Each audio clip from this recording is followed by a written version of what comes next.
Hello and welcome to the EMJ podcast with me, your host, Dr. Jonathan Sackia. Joining us today for the first part of our mini-series on infectious disease diagnostics is Dr. Rodney Rohde, Regents Professor and Associate Director of the Translational Health Research Center at Texas State University, where he also serves as chair of the Medical Laboratory Science Program in the College of Health Professions. The good doctor has an extensive background in public health, having spent a decade as a microbiologist, a molecular epidemiologist with the Texas Department of State Health Services. His research focuses on antimicrobial resistance, which is something that fascinates me, with a focus on methicillin-resistant Staphylococcus aureus, healthcare-associated infections, and emerging zoonotic diseases such as rabies and hantavirus, and as we all know, probably represents an existential threat to humanity. He's a prolific author and sought-after speaker. He's published extensively and delivered over 100 keynote presentations worldwide. And in his free time, astonishing to think that he even has any, he loves to travel the world with his wife and taking care of his schnauzer, Timmy, presumably not quite at the same time. So welcome to the EMJ podcast, Professor Rodney Rohde. Lovely to have you here. Thank you so much, Jonathan. It is a fantastic and humbling experience to join you today, and I look forward to our conversation. Well, I am too. And boy, there's many things to discuss. But I think I always like to try and get, I guess, an oversight, a perspective. During your career, we've seen major advancements in diagnostic technologies. And I'm thinking back, both of us have got some very distinguished eminence grise atop our heads. I know in my career, microbiology has changed dramatically from what I learned in med school. But your perspective, breakthroughs in molecular diagnostics, what's excited you in your career and what has you, buzzing with excitement for the future? Yeah, thank you for the question. And I really do appreciate the question because I often tell my students I've been teaching and working in both public health and in the medical laboratory, as you say, for about 3 decades, a little more than 3 decades. And I always tell my students when I first began my career in the public health lab in Austin, Texas, I actually helped develop the first rabies molecular PCR test to both identify and track the different variants. At the time, and I'm sure you can appreciate this, it was pretty manual. We did things totally different than what we see today. So, what's great about my career, Jonathan, is that in many aspects of my career, I was on the front end of kind of doing things by hand and really learning how to troubleshoot. And so, what I really appreciate fast forward 3 decades later is how automated, how sensitive, how multiplexed, all sorts of features that we have available. Probably one of the most fascinating things I've seen in the last few years is the use of widespread CRISPR based technologies. So, utilizing that during the pandemic, but also in many other areas, as we see now with diverse diseases, other emerging areas, even the idea of point of care testing at the bedside now that we see molecular diagnostics use. We just didn't do that, 3 and 4 decades ago. So to have that kind of effort, next generation sequencing, multiplexed assays that let us do panels for viral respiratory diseases, for example. And, in the current state of the world, pre and post kind of COVID pandemic, it's only going to increase our reliance on these tools, both in the human world, Jonathan, but also in the animal diagnostic world. And my career's kind of, I've had a foot on both sides of that. And I work in a One Health framework. So I'm always thinking about the animal, the environment, and the human because they're super interconnected and interrelated with respect to health.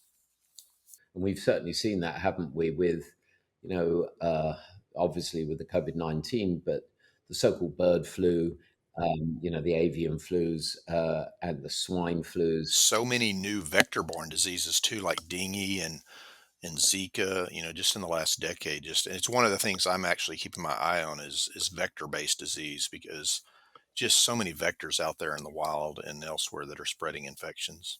Rodney, many years ago, I did a mini sabbatical with the Royal Flying Doctor Service, combining a love of aviation and medicine in a place called Cairns in far north Queensland.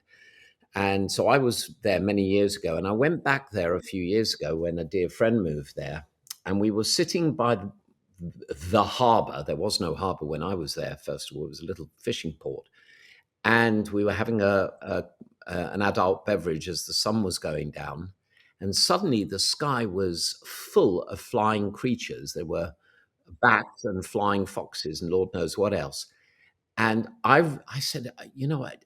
We didn't see those when I was first here. And he pointed at the hillsides, which when I was there first were rainforest. Now it was houses. We displaced all these animals and they were flying around and quite frankly defecating where we were having our drinks. And I'm thinking, holy cow, this is this is a problem, isn't it?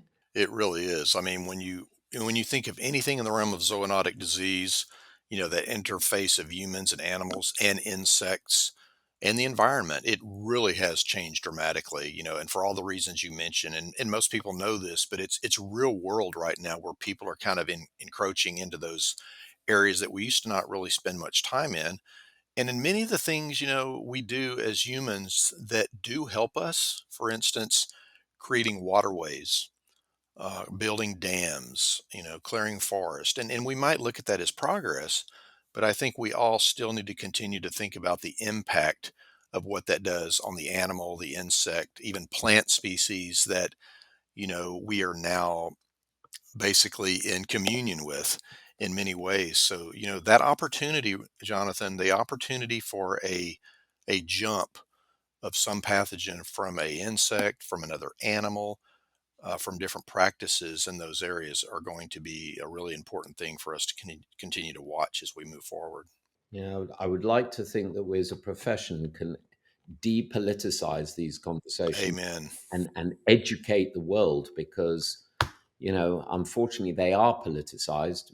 And should I say, in some nations more than others. Amen. And it really is, as you mentioned in the introduction, probably the last decade of my career, it's really become a an obsessive passion of mine is accurate science communication and health literacy, to the point where it's almost become, the first thing I think about now when and again, when I'm doing these opportunities, I absolutely love this opportunity because, as you know, digital media, podcast, social media, they're here and they're not going anywhere. So even though there's some negative echo chamber things that go on in that realm, there is the potential for really powerful messaging, and it's just going to be, I think, a battle, as we go forward to try to get that communication and push it down back into the schools, into the grade levels where, children that are growing up and others that are coming up through that will start appreciating expertise and science and how critically important it is to all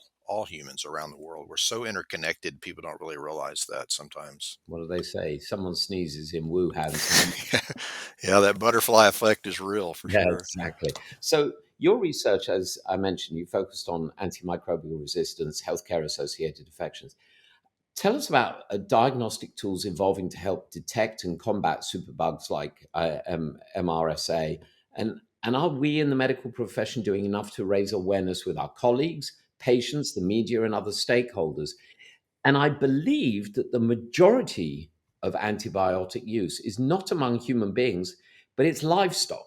So, can you address the whole MRSA education? Yeah, let me try to put all that in one answer for you. It's a big complex answer. Certainly livestock, the use of antibiotics and other types of medicinal agents in animal populations is well known. And I would agree that that's probably a large consumer. And when you look globally, of course, and this is maybe a different topic, but there's different regulatory issues. Sometimes it's easily used without a lot of regulation. That's a big problem we need to keep an eyeball on. And so, yes, livestock, human use, even in the environment when it runs off from animal farms into rivers and lakes, you even impact other forms of life. So it's a global complex issue that's difficult to handle. Part of it is creating new tools that you mentioned, new diagnostic tools, new pipelines for antibiotics and other agents that we can continually safeguard and only use when necessary against some of these so-called multiple drug resistant organisms. MRSA for me, when I became a professor back in 2002, I left the public health laboratory, and I really needed to move into a world where I could work on something that was more academic related. So rabies was kind of my background in zoonotic disease. It was hard to bring that into the university world because of the level of safety. You had to have a level 3, level 4 lab, and I just didn't have that at the time. So I moved into antimicrobial resistance, and MRSA was something I was interested in because my father, unfortunately, has dealt with this. He's in his 80s now, and he still sporadically deals with it. So I moved into that realm. And back then, the key technology was still kind of traditional microbiological identification, some manual, some semi automated, some automated. And then the all important, as I always tell people, the antibiotic susceptibility test so that you know which drug to use effectively. And you're not just using a broad spectrum shotgun, but you're using a rifle to try to get that thing taken out. But in that span of just 2 decades now, we're looking at multi-TOF technology. We're looking at some of the technology that allows us to multiplex around only AMR pathogens. We're looking at all of the molecular tools we mentioned earlier, like next gen sequencing and digital PCR, and ways to pinpoint resistance genes that can be transferred, as you know, from bacterial species to bacterial species. So we've just come such a long way, but there's still so much work to do. And part of it is just this ongoing education and getting people to understand that antibiotics are not a pill or a shot is not always the perfect first thing for a physician to prescribe. They really need to understand what the bug is. And we'll talk about this more, I'm sure, as we go along.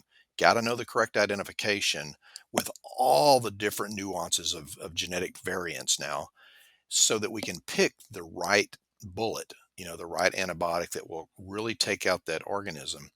And then there's a whole nother world, Jonathan, that I really may not have shared with you too much when we met, and that is the really critical importance on the front end, which is the environmental spaces in hospitals and dialysis clinics, and how we watch infection prevention and segregating patient populations. And because when we give those bugs the opportunities to commingle, it creates transfer of resistance elements and things like that. So again, it's really complex.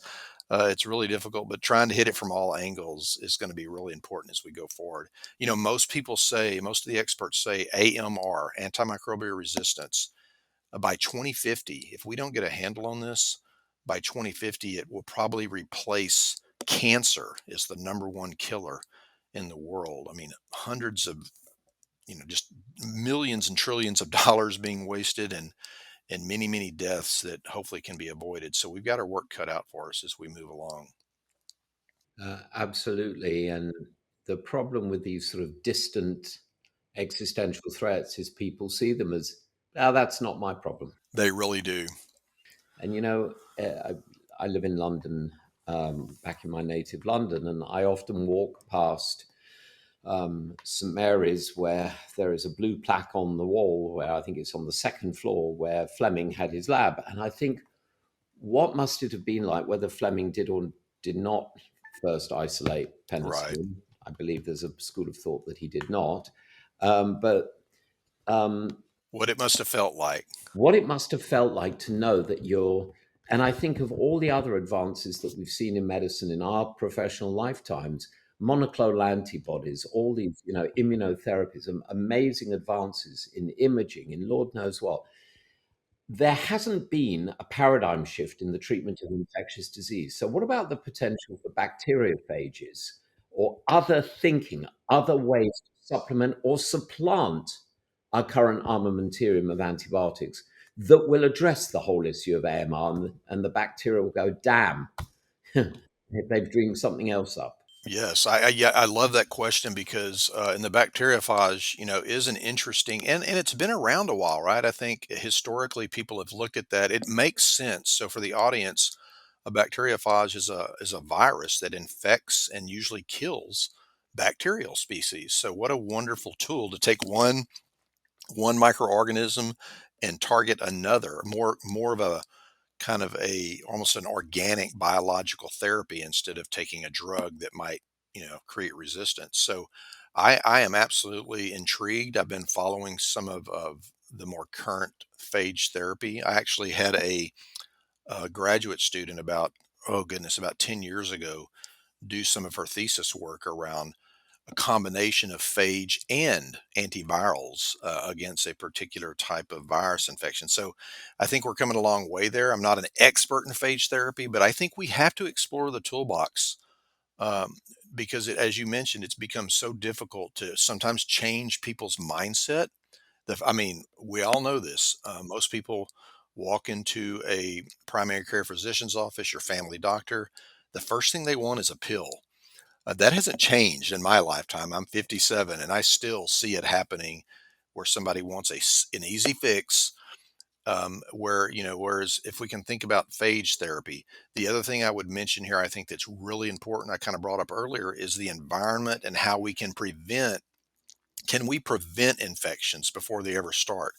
The famous quote, an ounce of prevention is worth a pound of cure, right? So if we can prevent these infections through better cleaning, better disinfecting, even how we build healthcare systems, we know that surfaces, medical tools, medical devices will be colonized, and bacteria will create biofilm, and they will be inherent in those spaces. If we can think about building materials and how we approach hospitals and healthcare facilities and how we clean them, because as I often tell my audiences, clean does not necessarily mean microbially clean. And it's really easy to look into a place and think that it's sterile, but it's, as you know, it's not. I mean, there's just so much.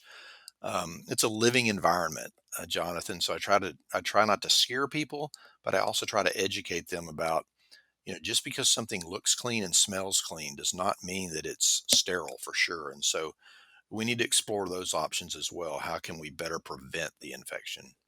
In the UK, in the healthcare environment, um, I I was just having lunch with a dear friend from America, and I spent half my career over there.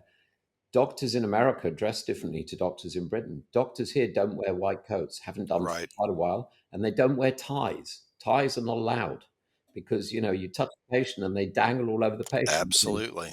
it's like, Stethoscopes, ties, yeah, just about anything you you're can right. think of is a vector, a vehicle for a bacterium, a virus, a fungal agent to attach to and be transmitted. And all the data shows this. We know this. So even if you have a patient who has C. difficile, a really nasty diarrheal illness in that room, even if you do not kind of follow this in the literature, it kind of makes common sense that that room should be considered problematic when they leave that room. And so there's data that shows that the chances go way up if you're the next patient in that room. So, how we process that room, how we clean that room, making sure we have time to truly eradicate the spores and the other things that might be left behind. So again, that I think it's it's an issue of time, money, and how we kind of move this forward, because it's, as you know, time is money. And so even in healthcare around the world, sometimes we're so worried about cranking out that patient or moving that room to the next one, is that we have to slow down and think about how we can be very careful with respect to how we house patients in hospitals and Mm. healthcare clinics. Sort of Semmelweis type thinking, puerperal fever and all that. So switching topics a bit, I know you've done a lot of work, as we mentioned initially, with zoonotic diseases like rabies and hantavirus. Talk to us about the risk that those bugs pose, issues diagnosing infections early, and how we can improve detection and containment. Again, speaking about prevention rather than. Yeah, I could talk about this for hours. This was the love of my life for when I first graduated. I got a couple of degrees. My first one was in microbiology, and I got a master's degree in virology. And I went to work for the Department of Health in Austin, and I ended up working in virus isolation and later in rabies and arbovirus, which are mosquito-borne viral illnesses. And Jonathan, just out of the being at the right place at the right time, Texas was in the middle of two different rabies epizootics. So, an epizootic is an outbreak in animals. One was in the Texas coyote, which is down in South Texas towards the ocean, the Gulf, and the other was in West Texas, which was in a gray fox. And I really didn't, I knew what rabies was in school, but I really hadn't planned on working with it. But here I was in the middle of these two epizootics in Texas, undertook one of the most amazing, I think, public health projects in my lifetime, and that was to try to contain and eliminate canine rabies in Texas. So I was on the inaugural team to create the diagnostic testing that I mentioned earlier, the PCR based testing to identify the specific variants, words we used in 2004 and back then and back in the mid 90s that we use every day now. You heard about that during COVID variant time, but we were talking about it way back in the 90s. And I not only got to do that, but I got to join the team. And here's what was phenomenal.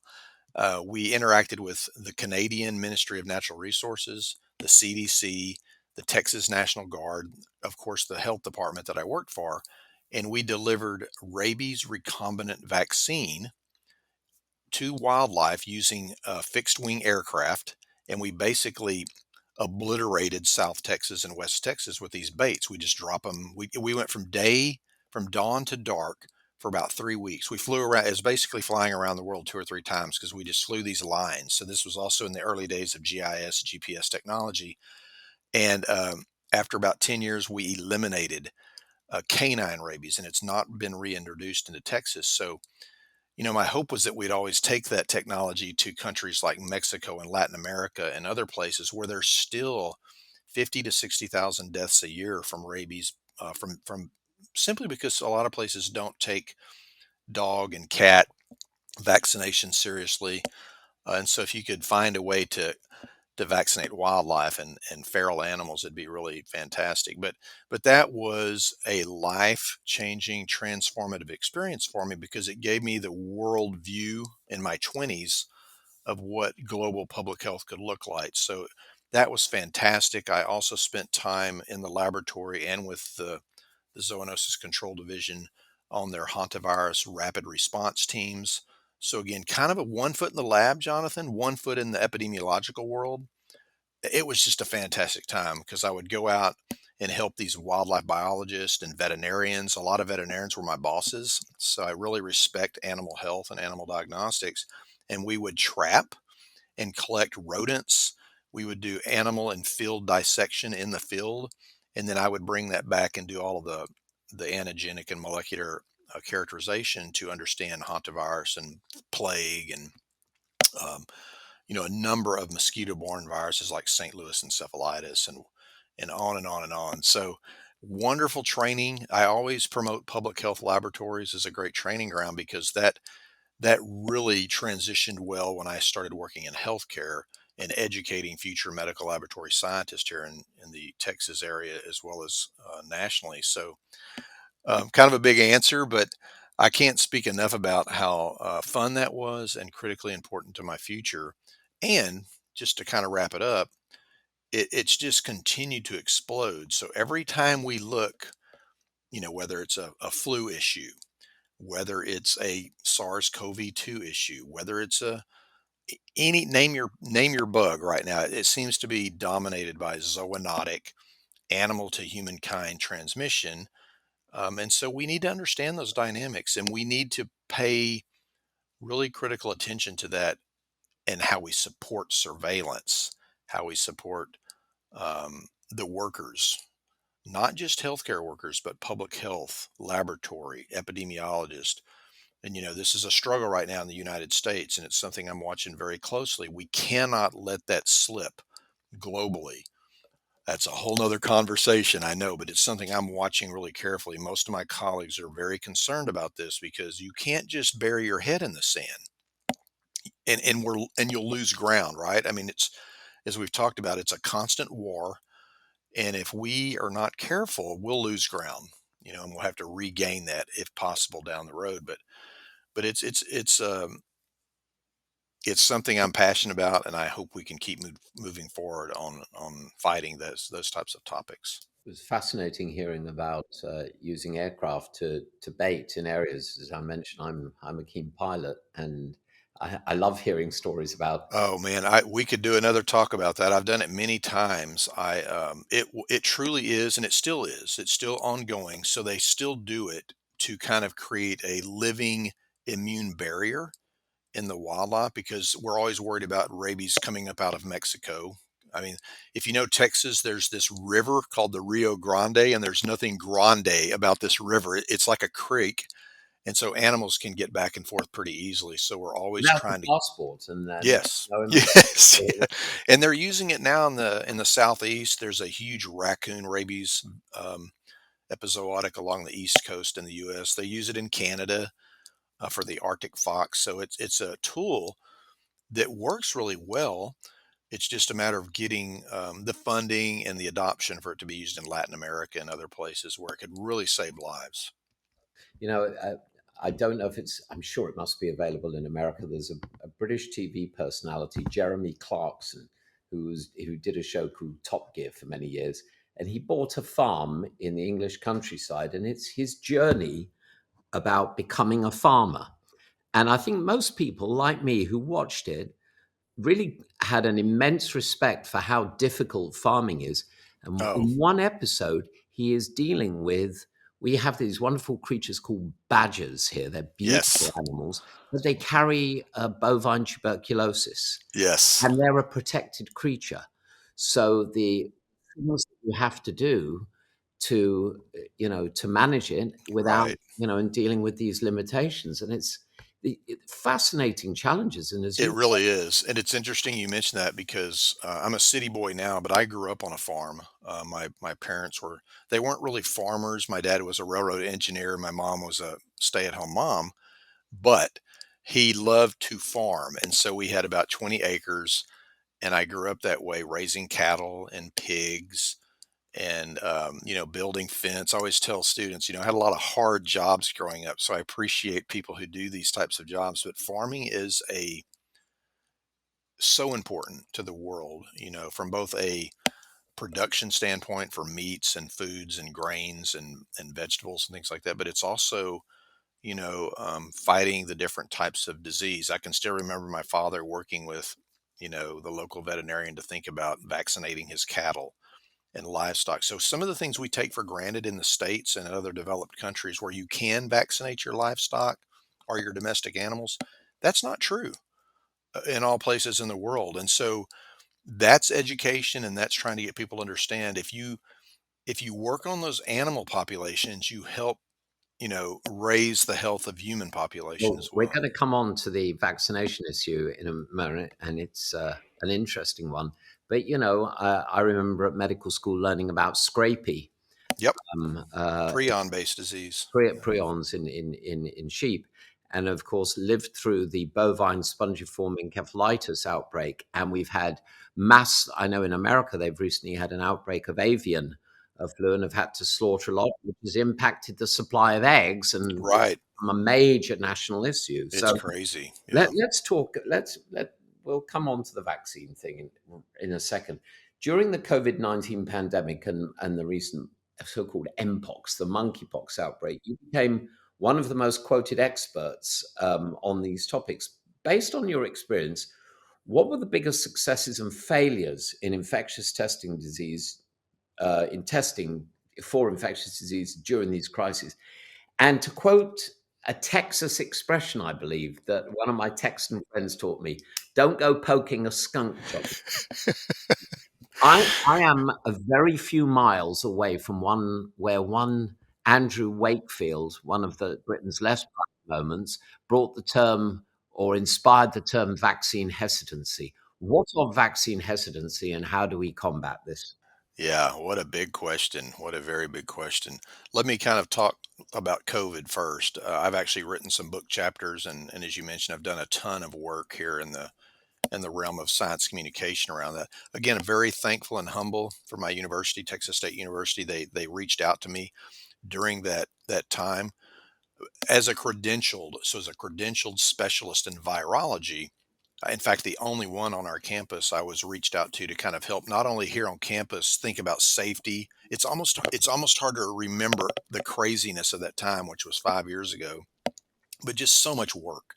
It was the most, at times frustrating, um, tiring, but also one of the most exciting times in my career, in all honesty, because I was able to put to work a lot of what I'd done for 20 years with respect to knowledge and stuff. So I do want to thank my university for that opportunity to be that spokesperson and that expert for them. It really was an amazing time.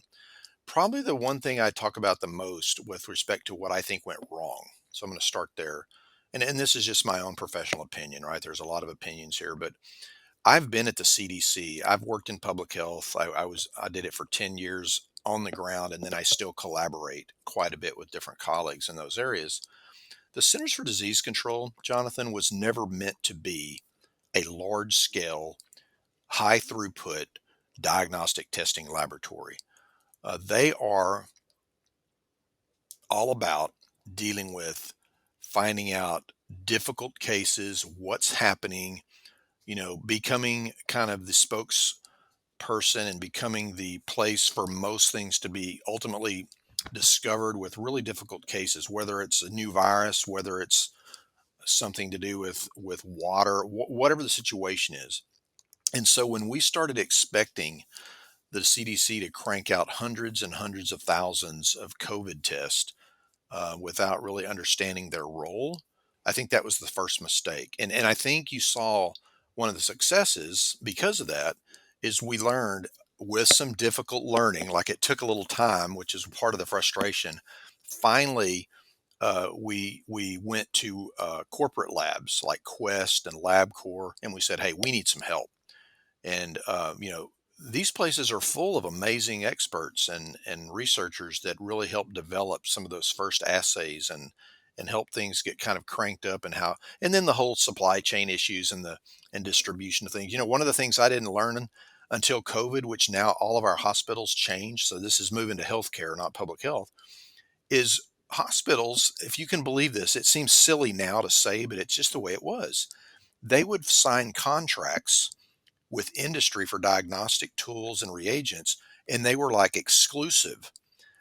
And once that supply chain hit, they were kind of, for lack of a better word, screwed. Yep. I mean, they had nothing. And so that went away. Now they've learned that we better have multiple contracts across maybe globally, regionally different places so that if this part of the world is having an issue, then we can get it from that part of the world. Seems really simple, but nobody really thought about it. We were just, kind of signing these contracts, moving. So the supply chain issue, the part about not really understanding how to get that timeliness and that testing out. A lot of us have been screaming this for 30 years. COVID just kind of brought the hammer. A lot of us have been talking about this. We knew we weren't going to be well prepared. Thank goodness, even though millions of people died, which is really sad. It could have been worse, right? If it would have been a virus that had a 30% mortality rate, good grief, it would have been horrible. Some of the things I think that were kind of exciting and powerful that came out of that time was the use of mRNA technology. I'm still a firm believer in it. I always tell people that are worried about it, your entire body is full of mRNA. It's not scary. It's been used for 20 years. These tools, I think, are going to allow us we've never been able to keep up with viral evolution. And I don't think we'll ever get ahead of it, but we're as close as we have ever been with respect to pivoting every time a virus changes or some agent changes because of mRNA technology, whether it's creating vaccines or monoclonal antibodies or other types of therapeutics that we can track. That surveillance piece is so critical now in diagnostics to know when that variant changes, and now we can pivot to a new vaccine. So I think those are really important. No, you had another bigger question that was surrounding that. If you could remind me of that Well, last piece. absolutely. And I'll tell you, it's a huge question. And, there are people I know who I otherwise consider to be very smart people. They have succumbed to the internet echo chamber. They are very happy to take their cat or their dog to be vaccinated, but they have very firmly, they joke about surgeons that we have very strong opinions, right? And we're occasionally right. People have very strong opinions with no basis in fact, and unfortunately, their opinions are very, very dangerous. I mean, we're seeing at the moment in the United States outbreaks of measles. Right here in Measles, my home state. yeah, I know. I know. I was looking at the numbers before this. Measles is, I believe, one of the most, if not the most, infectious disease, and it kills people. It does. It kills And people. if it doesn't kill, the morbidity, there's some really bad side effects from the actual infection. Colitis and such like. So Right. my my question to you is, prior to the Wakefield MMR nonsense, and let's be very clear, vaccines do not cause autism. Vaccines They do do not not. cause inflammatory bowel disease. How do we address this issue? Everyone wants to pussyfoot around. I've personally reached the point in my life where, I'd rather ask for forgiveness than permission. I think we have to start getting a little bit more vocal as scientists and say, okay, peeps, here's the fact. Here's the facts. So, Professor, give us the Yeah. Oh man. Wow. What a mess. Right when this topic comes up. So I wished I had a time machine. First of all, that I could go back and grab Wakefield myself. I mean that single publication, which again, I don't even want to give it the airtime, but let's just state that it was completely a terrible research design. It was very few cases. All the data, all the research expertise has proven it invalid, and yet the horse is out of the barn, right? And people have latched onto that. And so that is one issue that we have to be vocal. Experts, scientists matter. We have to speak up, as you just said, and we have to continue to do that. The other thing I think that's happening, I'm battling this in my own state, in my own country. I do it all the time. It's frustrating, but I keep doing it because there are people that just are in those echo chambers. And what I have to talk to people about, if they're younger than me, so I'm 57, when you start talking to my college students, 20, 22, 25, even those that get into 30s, they have never in their life dealt with measles. Guess why? Because vaccination eliminated it, right? We eliminated it in the United States in 2002, 2000. right? And so it's basically was gone except for the occasional imported case. And here we are, Jonathan, in 2025, dealing with an old foe that we should not be dealing with. And sometimes people forget, because of the very success of these vaccination tools, that they are very blessed to live in these times. My grandmother, my parents, I'm sure you have people that talk about losing children to polio or measles, and so on and so forth, or some terrible, they have to live with the iron lung, for the rest of their life. People don't see that anymore. And I don't know if they even believe it, which is crazy, or they think that the infection is the safe way to go. And as you know, and most experts know, that's a very dangerous attitude, a very dangerous dogma to kind of think that way. So I think we absolutely have to speak up. We have to be careful. That's why I'm here talking to you. One of the reasons I love doing podcasts and YouTube channels and things like that, and even writing important explainer articles, is the scientists out there, the physicians out there, the researchers that are really, really working in these areas, they have to learn to tell a story. They have to talk to people like I just mentioned about my grandparents. They have to talk about why it's so critical. You can't come at people. We saw this mistake during COVID, by the way. You can't come at people and hammer them with 18 research articles. The research is important, but you have to take that data and you have to get it out in a way that impacts people. And then, unfortunately, including right now here in Texas, I think, a child died just a week ago, the first measles death in 2 decades, and maybe longer. That's such a sad story, but we have to take that example and we have to use the power of how measles kills, how measles maims, and talk about that it's only one hiccup away. Most epidemiologists and experts say that if you don't have 95% of the population vaccinated, you are that close from outbreaks. And this is what's happened in Texas. We had a community of people who didn't believe in it, and that's where it started. And now you have, I think it's 159 cases as of yesterday, and it's just percolating, right? And so thankfully, the surrounding areas are pretty well vaccinated, and hopefully that will burn out, in that one spot. But it's a wake up call and a big one. We've had several. Pertussis is cooking around the world, including in the U.S. There's a lot of different diseases that we consider eradicated, or we don't have to worry about them anymore, and they are not going away. As you know, microbes will outlive us all. They are the most adaptable, crafty, diabolical thing on the earth, and I consistently tell people they don't give a damn what we think about our ethnicity, about our income, about where we live. Whatever your excuse is, they don't care. And while we sit around and argue about this in the way of vaccine skepticism and things like that, they're like, "Thank you, we're going to rise up and take over." So I don't know if you have more comments on that, but it's something that I talk a lot about. I write a lot about, and sometimes I bang my head against the wall because I can't get to people. But we have to keep trying. We have to keep trying, and hopefully those people don't lose someone they love, because that is the ultimate lesson, is that you could be that person that denied it and denied it, and all of a sudden you've got a child. And oh, that's my biggest concern, is that infant, they don't have any voice. And so when parents stop vaccinating childhood preventable diseases like measles and polio and diphtheria and tetanus, I mean, I just shake my head. It just seems so tragic.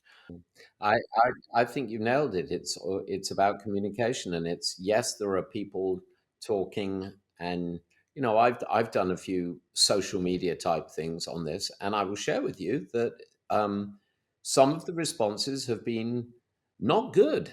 Uh, the Absolutely. people who have these beliefs, they've been endorsed, enhanced, enhanced, enhanced. I've had I've had very threatening communications Me telling too. me that, and also accusations of being in the pay of big pharma. Right. That's Right. that's the usual one. That's the easy excuse answer, right? It comes, a lot of my colleagues, here in Texas, Dr. Peter Hotez, he's in Houston. He's an amazing scientist. He's created low cost COVID vaccines, and he is constantly attacked, including threats against his family and things like that. So, I think, we have to continue to speak up, and we have to try to talk to people in a way that they understand we're just trying to state the obvious, and we're following the science, and we're using the best case scenario. But what worries me during this time frame, and this has really been a decade or so where it's really bubbled to the surface, is I often tell people what I worry about is it's this almost global attitude around expertise, like physicians don't matter anymore, and PhD trained scientists don't know what they're talking about, or they're paid by pharma, or they have some agenda. Most of us entered public health or healthcare because we were passionate about helping people, and so that's another troubling piece, is how did we get here? How did we get here that people think that we don't? Because we've allowed the other side to have a voice, and we have not stood up and said, "Hang on a second, this is not true, right? This is not true." And yeah, it needs people like you doing more podcasts, going on television, talking to these people calmly and quietly, and saying, "Do you vaccinate your dog against rabies?" Yeah, you do. Why? Because you don't want your dog dying of rabies, right? Well, you're the same. So let Right. me ask you, going back to the pandemic thing, and you've talked about all the lessons we've learned. What one or two things do we need to do to be better prepared for the next pandemic when it comes, and it will come? It will come. It will come. And our biggest worry, as you mentioned, is a new or an old foe like influenza that has a much higher mortality rate. And so that's what we're worrying about. So I think, this is my kind of my pat answer. It's probably not a popular one right now, but we must we must address public health and healthcare funding, the professionals that do that work, We have major, so this is something we haven't talked about. It's something true in my world of medical laboratory science. Laboratorians, nurses, physicians, all of us, major healthcare workforce shortages. We have to address the types of funding and the policy that we need going forward so that it's not a knee-jerk reaction, Jonathan. I've said this for some, again, 3 decades. I've lived through HIV. I've lived through, you know, the first SARS rounds and the different influenzas. Usually what happens in America and probably elsewhere is there's a knee jerk. We're going to throw a lot of money at HIV. That's great. We needed it. We threw a lot of money at SARS-CoV-2. We needed it. But what we need is a sustained effort where we treat public health and healthcare like we do our defense budgets. What what what more dangerous and scary enemy than microbes? And you made the point that the microbes cannot see national borders and international collaborations. And I'm not going to get into politics, but No, but you're right. I mean, global interrelatedness and communication are paramount. We're all allies in the war on AMR or the war on new novel pathogens because they attack us all. I was just in China for a meeting a few months ago about the use of a radioisotope for treating disseminated malignancy. And this hospital I visited has probably the largest experience in the world in using this particular isotope. And I spent time with this very dedicated, very good medical oncologist, radiation oncologist, who was doing this work and very keen to collaborate and share data to help the patients that she looks after with cancer. And you know, nowadays you have to be careful about having these conversations lest you be labeled. So, well, I agree with you. And when I come on to my last question, I think I know what you're going to wish for. Um, and it's basically this. I ask every guest if you had three wishes um, for your area of healthcare, what would the good Professor Rohde ask for? Yeah, I appreciate the question. First of all, I want more wishes because You there's get so three, much. don't be greedy. Yes, I think, if and these aren't in any particular order, but one of the things I have dealt with for 30 plus years is I would wish for at least in the US and globally, really is more awareness and recognition around the professions I work in, whether it's public health or medical laboratory scientist. Um, a national license for all of medical laboratory scientists and public health, the types of things that would allow us to be understood as experts. That's one thing. We've kind of mentioned this earlier. I would love for us to continue to move forward in technology and diagnostics, real time tools. And we're getting closer, but what I really would love to see is, can we find a way in the laboratory to identify all types of microbes, I mean, as soon as possible in real time, even to the point of out in the field. So I've worked a little bit in this area around field diagnostics tools, so surveillance tools. And then the all important, can we then also almost immediately know which antibiotic, which antiviral, which antifungal is going to be really crucial to treating that?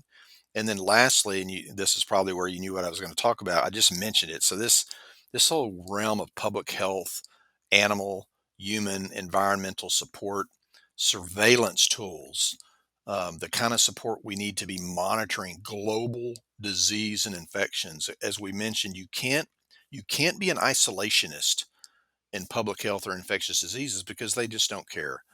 And so those are really my three big wishes, and so many more. But those three, I think, would help get us, closer. And then ultimately, I just hope we continue to globally collaborate. I know it's challenging right now, but independently, we can't survive. We have to be tied together to this public health issue around the world. Yeah. Yeah, there's a friend of mine who's been a guest here, who's a five-time uh, astronaut on the space shuttle program, and he made a point that I think many of his colleagues have made that you can't see borders from space, and that a nuclear bomb goes off, or there's a nuclear accident, or in one place or an earthquake, everywhere is affected. Everywhere is going to suffer, And the right? sooner we can get to that place, the happier this world will be. I wish we could talk more, but what I'll say is we will talk more. I'd love to have you back and let's have a focused discussion about any of these topics because Absolutely. you're an utter delight to talk to and clearly very, very knowledgeable about your field. Professor Rodney Rohde, a joy having you on the program. Thank you, Thank you sir. so much. I really appreciate the invitation and have a great, great week. You too, sir. So, to the folks listening in, if you're not already subscribers, you can subscribe on all the usual platforms. And having subscribed, say something nice because that means that we can keep going. And check out the archives. There's hundreds of episodes with lots of very cool, interesting people. So, if you join me next week, please, that would be a delight on the EMJ podcast. Until then, I'm Dr. Jonathan Sacchi. Please, everyone, stay safe, stay well, and stay curious. Bye for now.